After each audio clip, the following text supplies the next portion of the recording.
عالم ہے مگر یہ عالم ظالم ہے. کہا کہ اوریجنل کتاب. اللہ یہ نہیں فرماتا کہ وہ وارث کتاب نہیں ہے. اگر عالم ہے کتاب کا عالم ہے تو عالم ہے، مگر جو قرآن کے احکام پہ عمل نہیں کرتا، اس نے جس چیزوں سے روکا ہے اس سے نہیں بچتا، تو عالم ہے مگر ظالم ہے. وَمِنْهُمْ ظَالِمٌ لِنَفْسِهِ.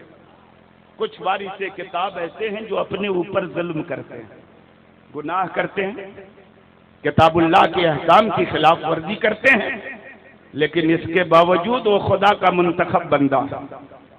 عام بندوں کی نظر سے اس کو مت دیکھنا، وہ خدا کا خاص اور سلیکٹڈ بندہ ہے، اللہ کا چنا ہوا بندہ ہے.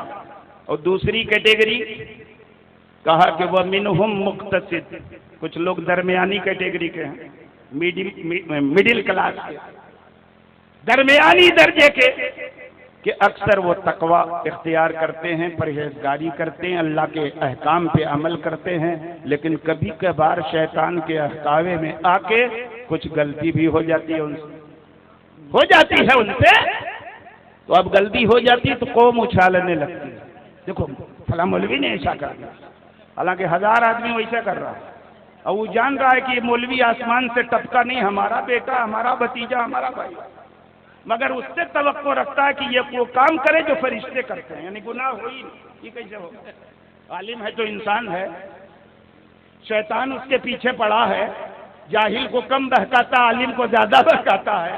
تو ہو سکتا ہے جو مڈل کلاس کا عالم ہو وہ کبھی کبھار شیطان کے بہکاوے میں آ جائے، گناہ سرزد ہو جائے. پردہ ڈالو، زیادہ ظاہر نہ ہو تو پردہ ڈال دو. ایسا ہوتا ہے، اسی دیگری حالت. وَمِنْهُمْ سَابِقٌ بِالْخَيْرَاتِ. اور انہی وارثین کتاب میں وہ ہیں جو ہر بھلائی کی طرف سبقت کرتے ہیں. کوئی نیکی ان سے نہیں چھوٹتی، فرائض واجبات تو اپنی جگہ، نوافل نہیں چھوٹتے. ہمارے سیدی سرکار حضور حافظ ملت علیہ الرحمہ کی تہجد کی نماز زندگی میں کبھی نہیں چھوٹی. سبحان اللہ، سبحان اللہ. حضور حافظ ملت علیہ الرحمہ ان عالم تھے، منہم سابق بالخیرات، ہر بھلائی کی طرف انہوں نے پیش قدمی کی، ہر نفس کو انہوں نے اپنایا، سرکار کی ہر سنت میں انہوں نے عمل کیا. ان میں سے تھے حضور حافظ ملت ہے، سیدی سرکار حضور مجاہد ملت ہے، سیدی سرکار حضور مفتی اعظم ہے. ہماری جماعت کے بزرگ علماء ہیں، یہ ان علماء ان کیٹیگری میں ہیں جن سے کبھی گناہ ہماری نگاہوں کے سامنے سرزد. اللہ نے ان کو گناہ سے محفوظ رکھا. فرائض اور واجبات تو فرائض و واجبات ہیں، اگر کسی نفل پہ ان کا عمل ہو گیا تو نفل کو نہیں کیا. تہجد کی قضا نہیں ہوئی تو کیٹیگری ہے علماء کی، لیکن سب وارث کتاب ہیں، اللہ کے سلیکٹڈ بندہ ہیں، اللہ کے منتخب بندہ ہیں. اللہ جن کو کتاب کا علم دیتا ہے سمجھ جاؤ کہ وہ اللہ کا چنا ہوا بندہ. اور حدیث شریف میں اس کی اور صراحت آئی، کہا کہ فَأَمَّا الَّذِينَ سَبَقُوا فَأُولَئِكَ يَدْخُلُونَ الْجَنَّةَ بِغَيْرِ حِسَابٍ. سبحان اللہ، سبحان اللہ. علماء کی جو فرسٹ کیٹیگری ہے، سب سے اونچے درجے پہ ہیں، سابق بالخیرات ہیں، بھلائیوں میں سبقت کرنے والے، یہ وہ علماء ہوں گے اللہ رب العزت جن کو بلا حساب کتاب جنت میں. سبحان اللہ، سبحان اللہ. کہ وَأَمَّا الَّذِينَ اقْتَصَدُوا فَأُولَئِكَ يُحَاسَبُونَ حِسَابًا يَسِيرًا. اور جو عالم جو ہے میڈیم کیٹیگری کے ہیں، درمیانے درجے کے، متقی پرہیزگار بھی ہیں، اور کبھی کبھی شیطان کے بہکاوے سے گناہ بھی سرزد ہو جاتا ہے. تو اللہ کے پیغمبر فرماتے ہیں فَأُولَئِكَ الَّذِينَ يُحَاسَبُونَ حِسَابًا يَسِيرًا. علماء کی اس ٹیم سے اللہ حساب تو لے گا لیکن بہت آسان حساب لے گا، فارمیلٹی پوری ہوگی. لیکن کتاب کا وارث ہے وہ، اللہ کا سلیکٹڈ بندہ ہے وہ، تھوڑا سا حساب کتاب کی فارمیلٹی پوری کر کے جاؤ جنت. ہے کہ نہیں ہے؟ اور پھر آخر میں فرمایا وَأَمَّا الَّذِينَ ظَلَمُوا فَأُولَئِكَ الَّذِينَ يُحْبَسُونَ طُولَ الْمَحْشَرِ. ان میں وارثین کتاب میں جو ظالم ہیں تھرڈ کلاس کے ہیں، اپنے اوپر ظلم کرنے والے، احکام کی خلاف ورزی کرنے والے، تو ان کو جب تک کہ اللہ رب العزت محشر میں جو عدالت قائم کرے گا، عدالت جب تک برخاست نہیں ہوگی ان کو سزا دی جائے گی کہ یہیں رکے رہو، اور عدالت جیسے ہی برخاست ہوگی اب جاؤ تم بھی جنت۔ میں عرض کرنا چاہتا ہوں، اللہ نے فرمایا ہم نے قرآن کو یاد کرنے کے لیے آسان کر دیا ہے، نصیحت حاصل کرنے کے لیے آسان کر دیا ہے۔ نصیحت حاصل کرنا آسان، قرآن کو یاد کرنا آسان، لیکن قرآن کا عالم بننا بہت مشکل۔ یہ اللہ کے فضل کی بات ہے، یہ اللہ کے کرم کی بات ہے، اپنے بندوں میں جسے چنتا ہے اسے اپنی کتاب کا وارث بنا دیتا ہے، اپنی کتاب کا عالم بنا دیتا ہے۔ اس لیے کبھی منتظمین مدرسہ اس بات کی کوشش نہ کریں کہ کسی مدرسے میں کسی ٹیکنیکل کورس کو کھولا جائے، ورنہ جو مقصود ہے وہی ختم ہو جائے۔ قوم کے چندوں سے یہ عمارت بنی ہے، قوم کے عطیات سے یہ مدرسہ کھڑا ہوا ہے، اور اس کا مقصود یہ ہے کہ اس میں بچے دین کی تعلیم حاصل کریں۔ ہاں، اگر ان بچوں کو کسی پروفیشنل کورس سے جوڑنا ہے تو فارغ ہونے کے بعد ہم زنجیر نہیں ڈالتے بچوں کے پیروں میں۔ اپنا کھولیے نا پروفیشنل کورس والا ادارہ، یہاں سے حافظ نکلے کوٹا بنا دیجئے کہ تبلیغ الاسلام سے نکلنے والے 50 حافظ میں 25 کو ہم پڑھائیں گے، پروفیشنل کورس دیں گے۔ انہوں نے دین کا علم دیا ہے، ہم اس کو روزی روٹی سے جوڑ دیں گے، سب ذمہ داری مدرسے میں مت ڈالیں۔ اللہ رب العزت ہم تمام مسلمانوں کو دین سمجھنے کی۔ ایک بات اور عرض کر دوں، دیکھیے بہت دنوں سے یہ سازش چل رہی ہے کہ مسلمانوں کا جو دھرم اور دین بچا ہوا ہے اس کی واحد وجہ مدرسہ۔ بے شک۔ تو کبھی مدرسوں پہ الزام لگایا جاتا ہے کہ یہ آتنکواد کے اڈے ہیں، دہشت گردی کے مراکز، تاکہ مدرسے بند ہو جائیں۔ دین رہے گا نہیں تو مسلمانیں نہیں رہے گا بھی نہیں تو دین نہیں رہے گا تو نام کا مسلمان رہے گا۔ ایسے لوگوں سے دنیا کو کوئی خطرے نہیں، کوئی خطرہ نہیں۔ ایک واقعہ چھوٹا سا سنا دوں میں۔ گڑھوا میں ایک صاحب ہیں، ہم سے ملے۔ کہاں رہتے ہیں بھائی؟ کہ دلی رہتے ہیں۔ کیا کرتے ہیں؟ کہتے ہیں میں مولائے کائنات پہ ریسرچ کر رہا ہوں، حضرت علی ابن طالب پہ ریسرچ کر رہا ہوں۔ سمجھ رہے ہیں آپ؟ غور سے سنیے گا، علی ابن طالب پہ ریسرچ کر رہا ہوں۔ وہ پیغمبر نے جن کے بارے میں فرمایا ہے کہ میں علم کا شہر ہوں، علی اس کے دروازے ہیں، بڑی اونچی شخصیت ہے ان کی شخصیت پر میں ریسرچ کر رہا ہوں۔ اس کے بعد صاحب خانہ نے کوکا کولا منگوایا، ٹھیک ہے، تو انہوں نے پینے سے انکار کر دیا کہ اس کو ہم پیئیں گے تو امریکہ کو فائدہ ہوگا۔ تو میرا کہنا یہ ہے کہ کوکا کولا اور پیپسی پینے سے جتنا فائدہ نہیں ہے، ایک آزاد خیال مسلمان کو بنانے میں امریکہ کا زیادہ فائدہ ہے۔ ارے تو کیا ریسرچ کرے گا حضرت علی کے بارے میں؟ اس سے پہلے ریسرچ ہو چکی، شیعوں نے ریسرچ کی کہ حضرت علی کا پہلا نمبر۔ واہ واہ، کیا بات ہے! یہ ریسرچ کر دی کہ حضرت علی کا پہلا نمبر ہے۔ صدیق اکبر، فاروق اعظم اور عثمان غنی نے ان کے حق کے خلافت کو غصب کر لیا۔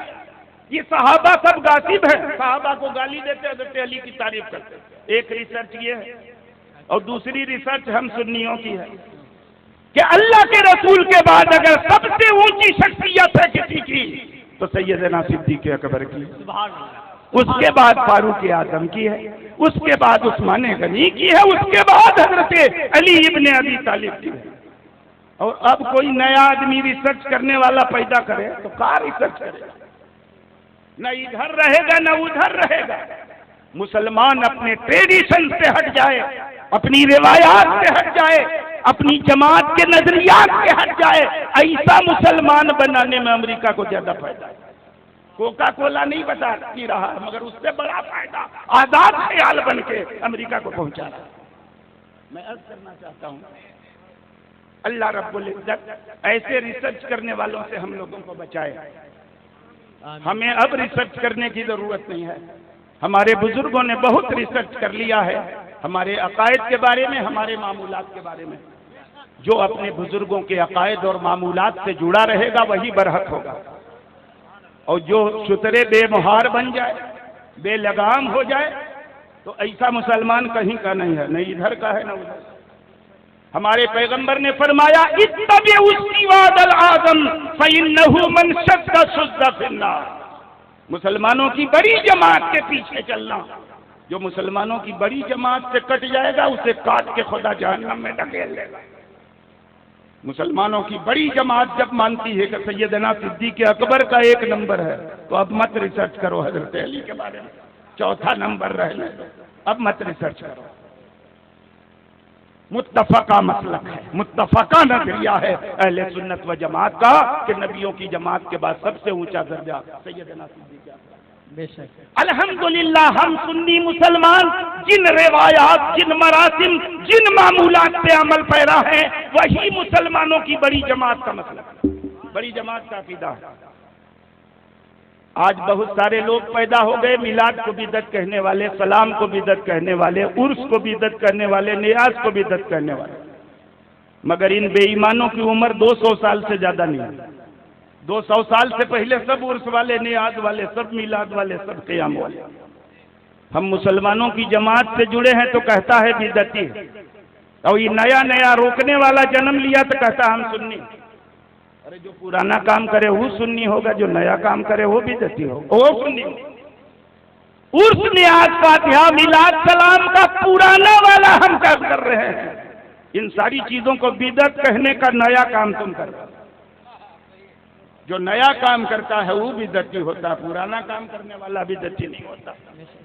اللہ رب العزت ہم تمام مسلمانوں کو عقیدہ حقہ، عقیدہ اہل سنت و جماعت یعنی مسلک اعلیٰ حضرت پر زندگی کی آخری سانس تک قائم رہنے کی توفیق عطا فرمائے۔ آمین۔ طوفان اشک لانے سے یہ چشم فائدہ، 2 بوند بھی بہت ہیں اگر کچھ اثر کرے۔ آمین۔ وآخر دعوانا ان الحمدللہ رب العالمین۔